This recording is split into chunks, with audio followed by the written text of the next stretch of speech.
Foram aos fariseus e lhe contaram o que Jesus realizara. Os pontífices e os fariseus convocaram o conselho e disseram: que faremos? Esse homem multiplica os milagres. Se deixarmos proceder assim, todos crerão nele.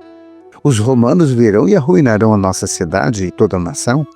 Um deles, chamado Caifás, que era sumo sacerdote daquele ano, disse: vós não entendestes nada, nem considerais que convém que morra um só homem pelo povo e que não pereça toda a nação. E ele não disse isso por si mesmo, mas, como era sumo sacerdote naquele ano, profetizava que Jesus havia de morrer pela nação, e não somente pela nação, mas também para que fossem reconduzidos à unidade os filhos de Deus dispersos. E desde aquele momento resolveram tirar-lhe a vida. Em consequência disso, Jesus já não andava mais em público entre os judeus. Palavra da salvação, glória a vós, Senhor.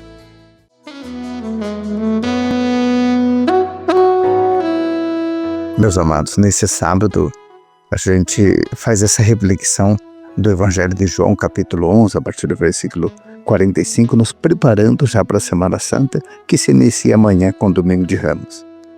Sabe que o bem que nós fazemos, as atitudes que tomamos, nem sempre são interpretadas positivamente. Não é suficiente para o mundo de hoje fazer o bem. Muito pelo contrário, às vezes fazer o bem pode nos custar a vida. E a gente tem visto isso entre tantas pessoas nesse mundo que buscaram fazer o bem e hoje são interpeladas, questionadas. E Jesus já profetizava que haveria perseguição, haveria. E Jesus, ele veio para anunciar a palavra e veio para fazer o bem. A morte de Lázaro foi uma porção, um tipo de combustível, parece que para inflamar aquela sede da sua condenação. Nós percebemos claramente que Jesus, ele é questionado pelo bem que estava fazendo e como fala a verdade, como ele anuncia ser filho de Deus, ele vai contra um dos mandamentos da lei judaica. Ele estava sendo perigoso demais para aquele sistema, perigoso. E como crítica ao templo, que não cumpria mais a sua função em favor da vida, Jesus afirma ser o novo templo, incompreendido pelos doutores da lei. O Evangelho acaba dizendo, já naquele momento, então decidem pela sua vida, tirar-lhe a vida.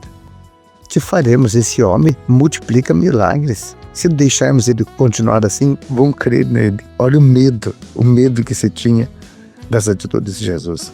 Nós sabemos que Caifás assume um tom profético.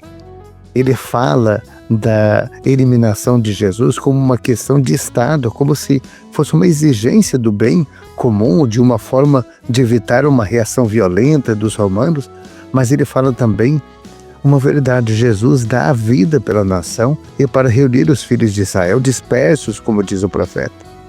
Aqui, esse homem é usado como boca de Deus. Vós não entendestes nada, nem considerais que convém que morra um só homem pelo povo e que não pereça toda a nação? Jesus morreu por todos, morreu para salvar a humanidade.